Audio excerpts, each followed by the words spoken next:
আল্লাহর নবী গেলেন আবু বকর সিদ্দিক রাদিয়াল্লাহু তাআলা আনহুর তালাশে তার বাড়িতে। মনে মনে ইচ্ছা হলো আয়েশার একটু দেখব। যায় নবীজি দেখেন ছোট্ট বালিকা আয়েশা বান্ধবীদের সাথে পুতুল খেলায় মগ্ন। নবীজি পাশে গেলেন, যায় বলতেছেন, আয়েশা এটা কি? নবীজি পুতুলটা, একটা পুতুল হাতে নিয়ে নবী বলতেছেন, আয়েশা এটা কি? ছোট্ট বালিকা আয়েশা বলতেছেন, নবী গো এটা আমার ঘোড়া। আল্লাহর নবী বলেন, আয়েশা ঘোড়ার আবার পাখা হয় কেমনে? ছোট্ট বালিকা আয়েশা জবাব দেয়, নবী গো আপনি কি জানেন না পয়গম্বর সুলাইমান আলাইহিস সালামের ঘোড়ার পাখা ছিল। আল্লাহর নবী তখন এমন ভাবে নবী মুচকি হাসলেন, নবীজির দাঁত মুবারক বের হয়ে গেল। পরবর্তীতে আম্মা জান তিনি নিজেই এই কথাটা বর্ণনা করেছেন। নবীজি ওই সময়ে এমন ভাবে হাসলেন, আম্মা জান বলেন নবীর দাঁত মুবারক পর্যন্ত দেখা গেল। এবং নবীজি বুঝে গেলেন এই ছোট্ট বালিকা আয়েশা তার কি পরিমাণ মেধা, কি পরিমাণ গুণ, কি পরিমাণ সৎসাহস। এক কথার দ্বারা নবীজি বুঝতে কোনো বাকি রইল না গো, কেন আল্লাহ পাক এই ছোট্ট বালিকাকে এই উম্মতের মা বানাইতে চায়। মেধা, প্রখরতা, বুদ্ধিমত্তা আল্লাহ নবীর কাছে স্পষ্ট হয়ে উঠল। আল্লাহর নবী রহমতের নবী এদিন দেখলেন নবীজি চলে আসলেন। আল্লাহর নবী এবার ভাবতেছেন কেমন করে তিনি বিয়ের প্রস্তাব দিবেন, কার মাধ্যমে দিবেন। নবীজির মাথায় আসলো, আল্লাহ নবীর মাথায় আসলো আম্মা জান খাদিজাতুল কুবরা রাদিয়াল্লাহু তাআলা আনহার একজন বান্ধবী, নাম হলো খাওলা। হযরত খাওলা রাদিয়াল্লাহু তাআলা আনহা আম্মা জান খাদিজাতুল কুবরা রাদিয়াল্লাহু তাআলা আনহার বান্ধবী। আল্লাহর নবী খাওলাকে ডাকলেন, খাওলাকে ডেকে নবী স্বপ্নের কথা সব শোনাইলেন আর বললেন, খাওলা আমি কেমন করে নিজে বিয়ের প্রস্তাব দিব, আর এটা কেমনে কি হবে?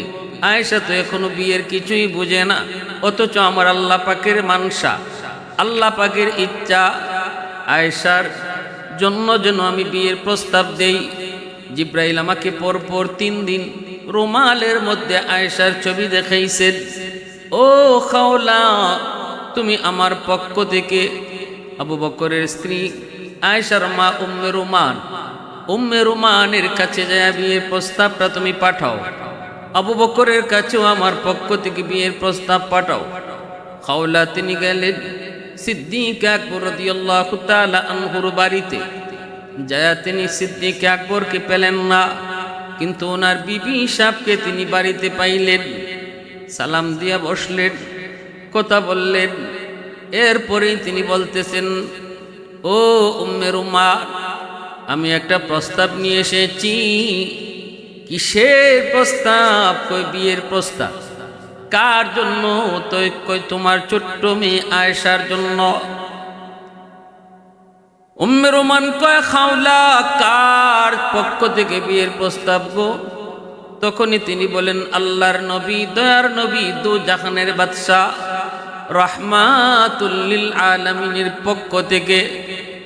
তবে শুনো শুনো মেরুমান, এই সিদ্ধান্তটা কিন্তু জমিনে নয়। আয়েশার সাথে নবীর বিয়ের সিদ্ধান্তটা হয়েছে আসমানে। একদিন নয়, পরপর 3 দিন আল্লাহ জিব্রাইলকে পাঠায়া আয়েশার ছবি রুমালের মাধ্যমে নবীরে দেখাইছে। এটা আল্লাহর সিদ্ধান্ত। এবার তুমি বলো। বলা মাত্রই উম্মে রোমান তিনি সেজদায় পড়ে আল্লাহর শুকরিয়া আদায় করেন। এ তো আমার জন্য খুশনসিব, আমার জন্য খুশনসিব। এখান থেকেই পরিষ্কার বুঝে আসে তৎকালীন সময়ে ছোট্ট মেয়েদের বিয়ে শাদী তাদের সামাজিক রসুমের রেওয়াজের মধ্যে স্বাভাবিক ঘটনা ছিল। আমাদের সমাজের মতো যদি হইতো তাহলে মার আসমান ভাঙ্গিয়া মাথাত পড়তো, কইতো এটা কেমন কথা, আমার ছোট্ট মেয়ে এখনো তো বিয়ের কিছুই বোঝে না, কোন বিবেকে তুমি বিয়ের প্রস্তাব দিয়েছো। কিন্তু না না, ওই সময়টাতে ছোট্ট মেয়েদের বিবাহ শাদী তাদের সমাজে প্রচলন ছিল, যার কারণে তিনি অবাক হন নাই, বরং শুকরিয়া আদায় করে আল্লাহর কুদরতি কদমে সেজদায় পড়লেন। শুধু তাই নয় গো, আমার নবী রহমতের নবী আম্মাদান আয়েশা সিদ্দিকা রাদিয়াল্লাহু তাআলা আনহার বয়স যখন 9 বছর তখন বিয়ে করলেন। আবু জাহেল নবীকে কত অপবাদ দেয়, নবীর বিরুদ্ধে কিভাবে লাগলো, মুনাফিকের দল নবীর বিরুদ্ধে কত চেষ্টা করলো নবীর চরিত্রে কলঙ্ক দেওয়ার জন্য, আল্লাহর নবীকে মানুষের কাছে হেয় করার জন্য, ছোট করার জন্য। আল্লাহর নবীর বিরুদ্ধে কত কথাই না ওরা বলেছে, কিন্তু কোন কিতাবে এমন কোনো কথা পাওয়া যায় না আবু জাহেল মক্কার কাফির বেদিন বেঈমানরা নবী কম বয়সে বিয়ে করেছেন আম্মাদান আয়েশাকে, এই নিয়ে তারা কোনো কটাক্ষ করেছে, মন্দ বলেছে, নবীর সমালোচনা করেছে, এমন কোনো একটা নজির কোথাও খুঁজে পাওয়া যায় না। ভালো করে বুঝবেন যে মানুষগুলো আমার নবীকে একদম মাটিতে দাবায় দেওয়ার জন্য জানে প্রাণে চেষ্টা করেছে। যদি এই রসুলের আম্মাদানকে কম বয়সে বিয়ে করাটা তাদের সমাজে এটা দূষণীয় হতো, তাহলে সবার আগে তারা আল্লাহর নবীর বিরুদ্ধে এই কথাটাই সমাজে অপপ্রচার চালাইতো যে মুহাম্মদ দেখছো কেমন ছোট্ট বালিকা আয়েশা পুতুল খেলা খেলে তারে বিয়ে করে ফেলছে। আমাদের সমাজের যে সমস্ত নাস্তিকগুলি তসলিমা মার্কা, যারা আজকে রসুলের এই বিয়েটি আল্লাহর নবীর মন্দ বলে, তাদের বুঝার স্বার্থে বলছি, একটু বিবেক খাটান, সুকে কথা। আল্লাহর নবী বলেন, খাওলা যায় বলো আয়েশা আমার আপন ভাতিজি নয়, আপন রক্তের ভাতিজি, চাচার সাথে বিয়ে বন্ধনে হারাম, কিন্তু আপন সারা যদি হয় তাহলে এখানে বিবাহ হয়। এজন্য ভালো করে বুঝবেন শরীয়তের মাসালা। আমরা সামাজিকভাবে চাচাতো সম্পর্কের যেই হবে তার সাথেই পর্দা করা ফরজ। আমার শাস্তলি চাচা, আমার চাস্তলি মামা, চাচাতো দাদা, চাচাতো নানা, এগুলা শরীয়তে এলাও না, নট এলাও, এগুলো এলাও না। একমাত্র আপন ভাই সারা, কোনো চাচাতো ভাই, মামাতো ভাই, খালাতো ভাই কেউ এলাও না। সবার সাথে বিবাহ বন্ধনে আবদ্ধ হওয়া হালাল, অতএব তার সাথে পর্দা করাও ফরজ। আল্লাহর নবী পরিষ্কার জানাই দিয়েছেন, আবু বকর আমার আপন ভাই না, আপন ভাই যদি হইতো তাহলে আয়েশা হতো আমার আপন ভাতিজি, যেহেতু আপন ভাই না অতএব তার সাথে বিবাহ হালাল, বিবাহ বৈধ, বিবাহ জায়েজ। খাওলা রাদিয়াল্লাহু তাআলা আনহা এই কথাটা যখন আবু বকর সিদ্দিক রাদিয়াল্লাহু তাআলা আনহুকে জানালেন, উম্মে রোমানকে জানালেন, দুজন তারা শুকরিয়াতান আল্লাহর দরবারে সিজদায় পড়লেন, আবারও শুকরিয়াতান নামাজ পড়লেন, তারপরে জানায় দিলেন, যাও নবীকে যায় বলো আমরা খুশি মনে এই বিয়েতে রাজি। আল্লাহর নবীকে জানানো হয়, সাদা মাটা বিয়েটা হয়ে গেল। বিয়েটা হলো, খাওলা বের হয়েছেন, আম্মাদান আয়েশা সিদ্দিকা রাদিয়াল্লাহু তাআলা আনহা ছোট্ট বালিকা ওনাকে খুঁজে আনার জন্য, বিয়ের অনুষ্ঠান হবে খোঁজার জন্য বের হয়েছেন। ছোট্ট বালিকা আয়েশা কোথায়? খাওলা খুঁজে খুঁজে যায় বের করলেন। ছোট্ট বালিকা আয়েশা তার বিয়ের দিনও বান্ধবীদের সাথে পুতুল খেলায় মগ্ন। ওখান থেকে নিয়ে আসলেন আয়েশা অত্যন্ত অনাড়ম্বর সুন্দর একটা পরিবেশে, অল্প কয়েকজন মানুষ নিয়ে বিয়ের আয়োজনটা হয়ে যায়, বিয়েটাও হয়ে যায়। আবু বকর সিদ্দিক রাদিয়াল্লাহু তাআলা আনহু নিজে বিয়ের খুতবা পড়েন, 500 দিরহাম মোহর ধার্য করে নবীজির সাথে বিয়ে হয় আম্মাদান আয়েশা সিদ্দিকা রাদিয়াল্লাহু তাআলা আনহার। আল্লাহ রাসূল সাল্লাল্লাহু আলাইহি ওয়াসাল্লাম বিবাহের পর আম্মাদানকে উঠে নেন নাই, বাবার বাড়িতে রেখে দিয়েছেন। বিয়া কারে কয় আম্মাদান কিছুই বুঝলেন না, বিয়া হইছে এইদিকে আর উনিও ওইদিকে গিয়ে আবার পুতুল খেলায় মগ্ন হয়ে গেছেন, পুতুল খেলায় মগ্ন হয়ে গেছেন। তখন মা উম্মে রুমান উনি একটু চিল্লাচিল্লি করছে, মারে তুই তো এরকম এত খেলাধুলা করিস না।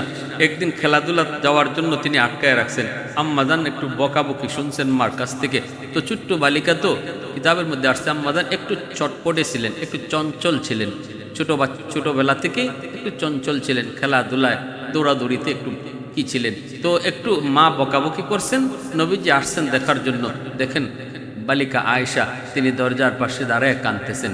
আল্লাহ রাসূল সাল্লাল্লাহু আলাইহি ওয়াসাল্লাম আয়েশা বলতেছেন, মা আমি না আপনাকে বলেছি আয়েশাকে কিছু বলবেন না, আপনি আয়েশাকে ধমক দিলেন কেন? আয়েশা কেন কাঁদে? উম্মে রোমান বলেন, নবী গো আমি তো কোনোভাবেই তারে করে রাখতে পারি না, খালি খেলার খেলা, পুতুল খেলায় বড় পাগল। আমি কিছু বললেই বাবার কাছে আমার বিরুদ্ধে নালিশ দেয়া দেয়। কিছু বলি নাই গো নবী, কয়েকটা কথা কইছি, খালি যেও না। এমনি অভিমান করে কান্না শুরু করেছে। আল্লাহর নবী মুচকি হেসে বলেন, অনুরোধ করে গেলাম আপনাকে অন্তত আমার খাতিরে আয়েশারে কিছু বলবেন না, খেলতে মন চায় খেলার সুযোগ দিবেন।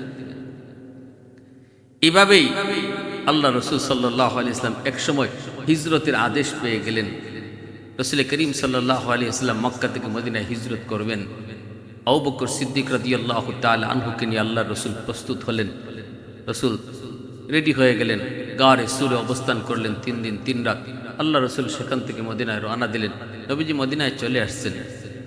আল্লাহ নবী মদিনায় আসার পর আবু বকর সিদ্দিক রাদিয়াল্লাহু তাআলা আনহু সহ তার পরিবার সবাইকে আবার মদিনায় নিয়ে আসছেন। হযরত জিবরিল আমিন আল্লাহর নবীর কাছে মদিনায় এসে হাজির হয়ে বলেন, নবী গো আপনি আপনার বিবি আয়েশাকে গড়ে তুলেন। আল্লাহর নবী তিনিও মনে মনে ভাবতেছেন আম্মাজানকে ঘরে উঠাইবেন, নিজেরে গড়ে তুলবেন। আবু বকর সিদ্দিক রাদিয়াল্লাহু তাআলা আনহুর সাথে পরামর্শ করেন। সিদ্দিক বলেন, নবী গো আমিও তো চাই আয়েশা আপনার ঘরে যাক। নবী বলে, সিদ্দিক আমি তো চাই কিন্তু আমি মোহর দিমু কেমন করে গো? 500 দিরহাম মোহর দিমু কোত্থেকে? সিদ্দিক আকবর রাদিয়াল্লাহু তাআলা আনহু সাথে সাথে তিনি ঘরে চলে গেলেন। 500 দিরহাম নবীকে হাদিয়া দিলেন। আল্লাহর নবী এই হাদিয়াটাই আম্মাজানের মোহর হিসাবে আবার দিয়ে দিলেন। এরপরে নবীজি আম্মাজানকে নিজের ঘরে উঠাইলেন। এবার আম্মাজানের পক্ষ থেকে অনেকগুলি রওয়ায়াত বর্ণিত হয়েছে, অনেকগুলি বর্ণনা নবীজির সাথে তার ঘর সংসার কেমন ছিল, মহব্বত কেমন ছিল। তিনি বলেন, ছোট্ট একটি ঘর, মাথার উপরে খেজুর পাতার ছাউনি, এই ছাউনির উপরে যেন বৃষ্টির পানি ভিতরে না পড়তে পারে, ছোট্ট একটা কাপড় চাদর সেই ছাউনির উপরে দেওয়া হয়েছিল। এই ছোট্ট ঘর, পুরে ঘর, মাটির ঘর। এই মাটির ঘরটাতে ছিল না কিছুই, কিন্তু ঘর ভরা একটা জিনিস ছিল গো। সেই জিনিসটার নাম হলো ভালোবাসা। আমি আল্লাহর নবীর কাছ থেকে বুক ভরা ভালোবাসা পেয়েছি। মকমলের বিছানা পাই নাই, সোফা পাই নাই, এসি পাই নাই, কিন্তু ভালোবাসা পেয়েছি, ভালোবাসা পেয়েছি, বুক ভরা ভালোবাসা পেয়েছি। আল্লাহর নবী আমাকে কি পরিমাণ ভালোবাসতেন। নবী আমার যেই গ্লাসটাতে আমি পানি পান করতাম, আল্লাহর নবী বলতেন, আয়েশা অর্ধেকটা পানি আমারে দিও, পুরাটা খায়ও না। অর্ধেক পানি যখন আমি নবীকে দিতাম, আল্লাহর নবী এই আমার খাওয়া পানিটা তিনি খাইতেন, কিন্তু খাওয়ার সময়ও আমার ঠোঁটটা যেই জায়গায় লাগায় আমি পান করেছি, গ্লাসের ওই জায়গাটাতেই নবীজি নিজের ঠোঁট লাগায়া পানি পান করতেন। আর আমার দিকে মুচকি হেসে নবী হাসতেন।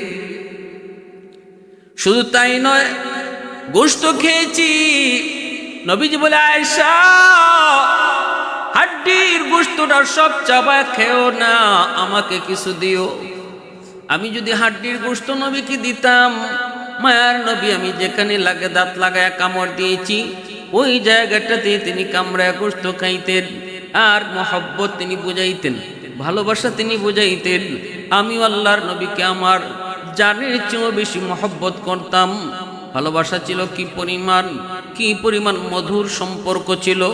ভাইরা বন্ধুরা, রসুল যখন মসজিদের দিকে যাইতেন, আম্মা জান একবার ওযু করেন, নবীজি মসজিদে যাইতেছেন, আল্লাহর নবীকে তিনি পানি ছিটা দিছেন, নবীজি মুচকি হেসে চলে গেছেন। আল্লাহর নবী ছোট্টবেলা আম্মা জানকে নিয়ে তিনি দৌড় প্রতিযোগিতাও দিয়েছেন এমন একটা জায়গা যেখানে কেউ নাই। নবীজি বলছেন, আয়েশা, চন্দনীরা, চলো আমরা দৌড় প্রতিযোগিতা দেই, কে আগে চলে যায়। আম্মা জান বলেন, আমি পাতলা ছিলাম, ছোট্ট ছিলাম, আমি নবীর আগে চলে গেলাম, আমি জয়ী হলাম। নবীজি তখন বলেছিলেন, আয়েশা, আরেকবার দৌড় প্রতিযোগিতা হবে, তবে আজ নয়। যেদিন আমি ভারী হয়ে গিয়েছি, আমার যখন বয়স বেড়ে গিয়েছে, কোনো একদিন আবার এই চাঁদনি রাতে এই রাস্তা দিয়ে আমি আর রসুল কোথাও যাইতেছিলাম। নবীজি বলে, আয়েশা, মনে আসেনি আজ থেকে কয়েক বছর আগে এই জায়গায় এই সমতল ভূমিতে তোমাকে নিয়ে আমি দৌড় প্রতিযোগিতা দিয়েছিলাম, তুমি জয়ী হয়েছিলে, আজ চলো আবার প্রতিযোগিতা করি। আম্মা জান বলেন, আমি ওই দিন ভারী হয়ে গেছি, দৌড় দিয়েছি নবীর সঙ্গে, নবী আমাকে পিছনে রেখে আগে চলে গেছেন। এরপরে নবী আমাকে বুকে জড়ায় বলছেন, আয়েশা, ওই দিনের বদলা আজ আমি নিলাম। ওই দিন হয়েছিলে তুমি জয়ী, আজ আমি হলাম জয়ী, সমান সমান। সুবহানাল্লাহ। ভালোবাসা বিয়ের আগে নয়, ভালোবাসা হবে বিয়ের পরে, স্ত্রীর সাথে আল্লাহ নবীর এই আদর্শ। আম্মাজান বলেন, মায়ার রসুল দয়ার নবী এতটা মহব্বত আমারে করতেন, এতটা ভালোবাসতেন, আমিও আমার জানের চেয়েও বেশি ভালোবাসতাম। একদিনের ঘটনা, রসুল অজু করবেন, আম্মাজান বলেন, আমি একটা জল চকি দিছি, নবীর কইছি, ইয়া রাসূলুল্লাহ আপনি বসেন, আমি অজুর পানি দিচ্ছি। ওই জল চকিটা নবীজি যখন বসাইবেন, বসানোর সময় জল চকি আম্মাজান আয়েশা সিদ্দিকা রাদিয়াল্লাহু তাআলা আনহার একটা আঙ্গুলের উপর পড়ে গেল। আম্মাজান পা সরাইতে পারেন নাই, নবীজি জল চকিতে বসে পড়লেন। বসা মাত্রই আম্মাজানের পার আঙ্গুলটা একদম থেতলে গেল, কিন্তু আম্মাজান উফ শব্দটা বলেন নাই গো, আহ শব্দটাও বলেন নাই। কারণ এখন যদি উফ বলেন তাহলে নবীজি জল চকি থেকে উঠতে হবে, নবীজি মনে কষ্ট পাবেন। এতটুকু কষ্ট আমি আয়েশা নবীকে দিতে পারবো না। প্রয়োজনে আমার আঙ্গুল সেচে যাক, আমার আঙ্গুল থেকে রক্ত বের হোক, তবু আমি নবীকে এই কথা বলবো না, নবী গো আপনি একটু উঠেন।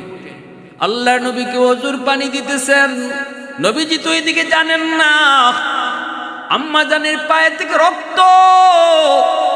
আল্লাহ নবী তো টের পান নাই, টের পাওয়ার কথাও না।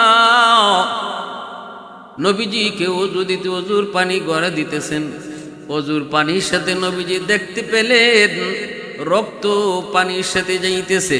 আল্লাহর নবী তো অবাক হয়ে গেলেন, ঘটনা কি, ওযুর পানির সাথে রক্ত কেন?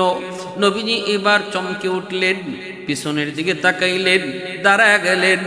এরপরে নবী দেখেন আম্মা জানের আয়েশা সিদ্দিকা রাদিয়াল্লাহু তাআলা আনহার পা মুবারক থেতলে সেখান থেকে রক্ত বের হচ্ছে। নবীজি সাথে সাথে জল চকিটা সরাইলেন। নবীজি বলতেছেন, আয়েশা, ও আয়েশা, এত কষ্ট তুমি কেন করলা? তোমার পায়ের উপরে আমি জল চকি নিয়ে বসে পড়েছি, এই জিনিসটা তুমি আমাকে একবারও বললা না কেন? আমি এত কষ্ট তোমাকে দিলাম, কেন তুমি আমাকে বললা না? রক্ত বের হচ্ছে। আম্মা জান তখন চোখের পানি মুছেন আর বলেন, নবী গো, কিসের পার কিসের হাত? আমি আয়েশার কলিজার মধ্যেও যদি আপনার জল চোখে বসতো আর আমার কলিজা ছিদ্র হয়ে যেত, তবু আমি আপনাকে উঠেন গো নবী এই কথা বলে কষ্ট দিতাম না। আল্লাহ मोहब्बत काके बोले? उल्फत में तेरी वैसे ने दंदान को तूरा, बू बकर उमर नक्श कदम तेरा न छूरा। उल्फत में तेरी वैसे ने दंदान को तूरा, बू बकर उमर नक्श कदम तेरा न छूरा। अयुशाक नबी वाकी असरार मदीना, सुल्तान का सुल्तान है सुल्तान मदीना। सरकार का सरकार है सरकार मदीना, गुलजार का गुलजार है गुलजार मदीना। अल्लाह ने मक्का ही में काबा बनाया, इस काबा का काबा तेरी मरकद को बनाया। ऐसा लम्हा जी चले जा राह मदीना, सुल्तान का सुल्तान है सुल्तान मदीना। सरकार का सरकार है सरकार मदीना, गुलजार का गुलजार है गुलजार मदीना। আম্মাজান বলেন এতটা মহব্বত আমার অন্তরও ছিল নবীজির প্রতি, দুজনের ভালোবাসায় ছিল ঘরটা ভরপুর। তারপরেও রসুল আমার সাথে লেপের নিচে শুয়ে আছেন। আল্লাহর রসুল বলেন, আয়েশা আমার ঠান্ডা লাগতেছে, তুমি আমাকে একটু উষ্ণতা দাও। আমি আল্লাহর নবীকে নিয়ে লেপের নিচে খাতার নিচে শুয়ে আছি, রসুলের ঠান্ডার সময় রসুলকে উষ্ণতা দিচ্ছি।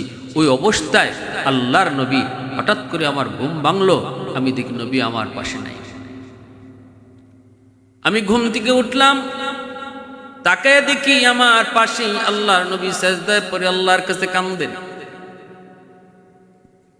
আম্মা জান বলেন, আমি এমন একদিন নয় গো, বহুদিন আমি পেয়েছি রসুল আমার পাশে শুয়ে আছেন, কিন্তু রাত যখন গভীর হতো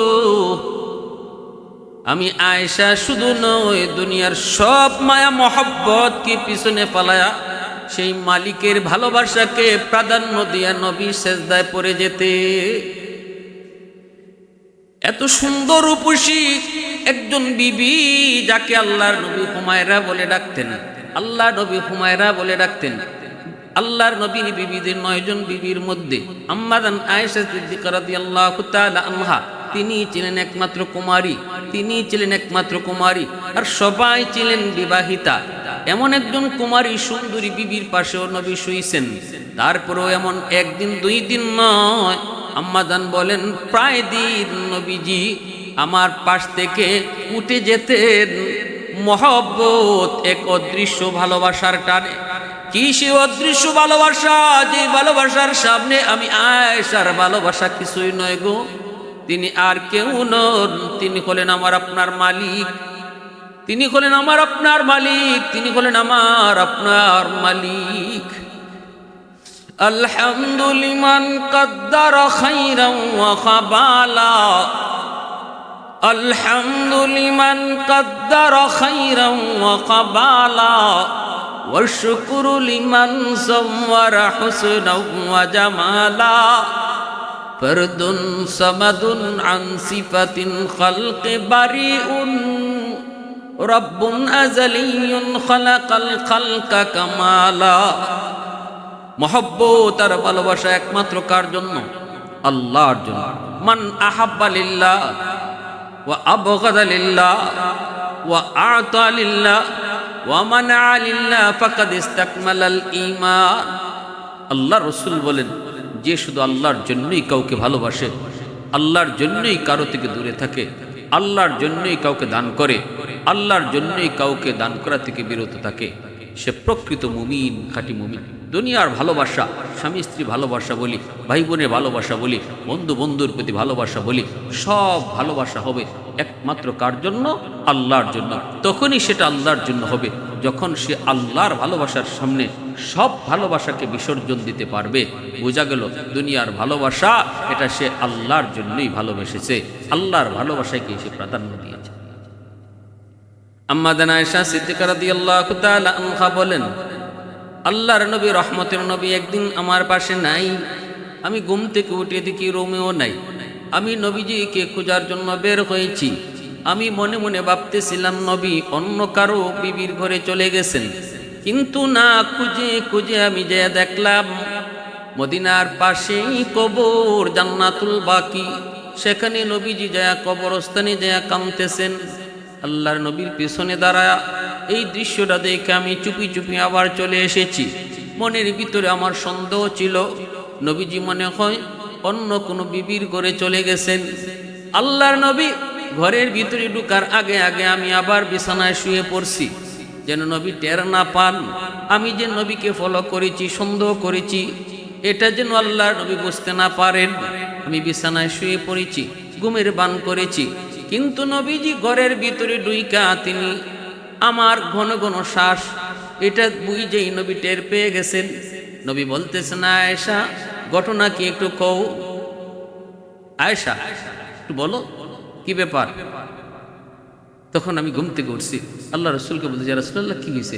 রসুল বলে মুস্কি হাইসে বলে, আয়েশা কি হয়েছে তোমার কও তো, তুমি কইবা নাকি আমি আল্লাহরে কইমু জিব্রাইল পাঠাইতো। তখনই আম্মা জান ভয় পেয়ে গেছে, ইয়া রাসূলুল্লাহ জিব্রাইল আসতে হবে না, নবীকে আমি আপনারে ফলো করছি, আমি মনে করছিলাম আপনি অন্য কোনো বিবির ঘরে গেছেন গা, এই জন্য আমি আপনারে ফলো করছি। জান্নাতুল বাকিতে দেইখা আমি আবার পিছনে পিছনে তাড়াতাড়ি চলে আসছি শরম পাইয়া যে হায় আমি ভাবছি কি আর রসুল করছেন কি। আল্লাহ রসুল বলে, আয়েশা আমি আল্লাহর রসুল, আমি আল্লাহর পয়গম্বর, কোনো নবী বা রসুল কখনো খেয়ানত করতে পারে না। এলেম ওয়ালাহ নবীর ওয়ারিস তারাও কখনো খেয়ানত করতে পারে না, নবীর ওয়ারিস খেয়ানত করতে পারে না, উলামায়ে কেরাম খেয়ানত করতে পারে না। এটা রসুলের গুণ, রসুলের আদর্শ। রসুল বলে, আয়েশা আমি নবীর আল্লাহর পয়গম্বর, আমি নবী, আমি রসুল, খেয়ানত করতে পারি না। এক চিন্তা, এই ধারণার কখনো অন্তরে রাখবা না। তাহলে আল্লাহ রসুল সাল্লাল্লাহু আলাইহি ওয়াসাল্লামের সাথে আম্মাজানের ভালোবাসা ছিল, কিন্তু সব ভালোবাসার উপরে সবচেয়ে বড় ভালোবাসা, সবচেয়ে বেশি ভালোবাসা ছিল রসুলের আল্লাহর সাথে, মালিকের সাথে, মাবুদের সাথে। এই অবস্থায় সংসার কেটেছে আল্লাহর নবীর সাথে। আম্মা জান আয়েশা সিদ্দিকা রাদিয়াল্লাহু তাআলা আনহা কোনো সন্তান হয় নাই। নবীজির যত সন্তান হয়েছেন সব সন্তান আম্মা জান খাদিজাতুল কুবরা রাদিয়াল্লাহু তাআলা আনহার গর্ভ থেকে। আল্লাহ রসুলের ইন্তেকাল হয়েছে আম্মা জানের কুলে। আম্মা জান আয়েশা সিদ্দিকা রাদিয়াল্লাহু তাআলা আনহার কুলে নবীজির ইন্তেকাল হয়েছে। নবীজি মরজে মৌত আম্মা জান আয়েশা সিদ্দিকার কুলে বসা, কুলে শুয়ে আছে। ওই অবস্থায় নামাজ শুরু হয়ে যাবে। রসুল মদিনা মসজিদে যেতে পারেন না, আল্লাহ রসুল উঠতে পারেন না, এত অসুস্থ। রসুল বলেন, আমার অনুপস্থিতিতে আমার আবু বকরকে নামাজ পড়তে বলো, আমার আবু বকরকে নামাজ পড়াইতে বলো। আম্মাজান বলতেছিলেন, রাসূলুল্লাহ আপনার জায়গায় আমার আব্বা পারবেন না, আব্বার দিল নরম। রসুল বলে, আয়েশা আমি যা বলেছি এটাই সিদ্ধান্ত, আমার আবু বকর নামাজ পড়াও। সিদ্দিক আকবর নামাজ পড়াইছেন। আল্লাহ রসুল জানালা দিয়ে তাকায় তাকায় দেখছেন আর আল্লাহ শুকরিয়া আদায় করেছেন, মালিক আমি দুনিয়া থেকে বিদায়ের পর আমার উম্মত কিভাবে নামাজ পড়বে, কিভাবে চলবে, এটা তুমি আমার নিজের চোখে দেখাইছো। শুকরিয়া আল্লাহর দরবারে। রসুল আম্মাজানের ঘরে ইন্তেকাল করেছেন। আল্লাহ রসুল ইসলাম আম্মাজানের কুলে তিনি ইন্তেকাল করেছেন। এরপরে আল্লাহ রসুল সাল্লাল্লাহু আলাইহি ওয়াসাল্লাম ইন্তেকালের পর আম্মা জান আয়েশা সিদ্দিকা রাদিয়াল্লাহু তাআলা আনহা তিনি আরও দীর্ঘদিন বেঁচে ছিলেন। এমনকি জঙ্গে জমলে তিনি অংশগ্রহণ করেছিলেন। হযরত আমির মুআবিয়া রাদিয়াল্লাহু তাআলা আনহুর পক্ষে যুদ্ধে তিনি অংশগ্রহণ করেছিলেন। অনেকেই বলেছেন এই অনুতপ্তটাই ওনাকে শেষ বয়স পর্যন্ত কষ্ট দিয়েছে। এই যুদ্ধে কেন আমি অংশগ্রহণ করলাম, যেহেতু দুটা পক্ষই মুসলমানের পক্ষ ছিল। শেষ পর্যায়ে তিনি একদম একাকিত্বটাকেই খুব বেশি পছন্দ করতেন। মানুষজন ওনার কাছে আসুক, প্রশংসা করুক, এটা তিনি পছন্দ করতেন না। অসুস্থ অবস্থায়ও তিনি চাইতেন না কেউ আসুক।